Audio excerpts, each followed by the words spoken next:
İndi səni it obrazına qoyan Əliyevlər, özün özünə Şenol, yəni Şenok it ləqəbi qoyan Rauf Arifoğlu, sən bizə dil uzadırsan, axı it ləqəbi, it sindromu, it maskası sənə aiddir, ay bədbəxt.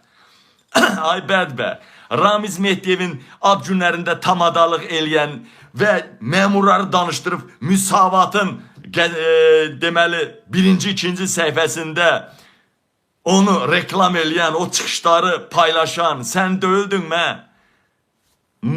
Ramiz Mehdiyevin Rauf Arifoğlu səndən yaxşı tulası var idi mı? Yox idi axı.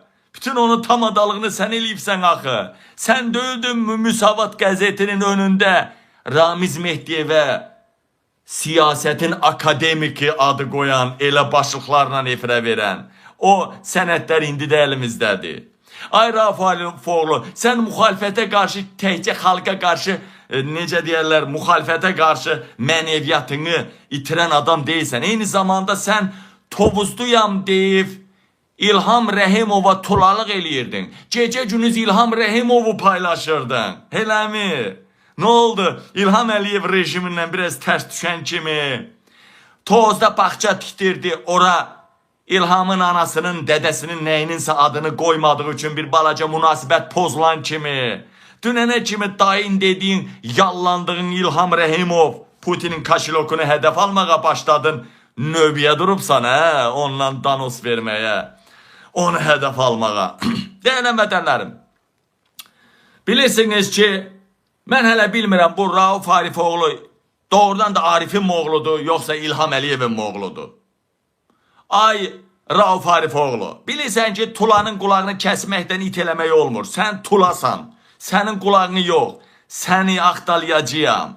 Hakimiyyət gedəndən sonra bu yerin səni axtalayacaq. O ağ yumurtalarından qara qovurma pişirəcəyəm. Sənin tulalığı elədiyin adamların arvadına yedizdirəcəm, arvadına. Alyoniya yedizdirəcəm, gəlinə yedizdirəcəm. Ey Rauf Arifoğlu, bəsdir mi bu qədər? Görsən adamın nətəri quru-quru şeyləyirlər, mənə qabil deyərlər.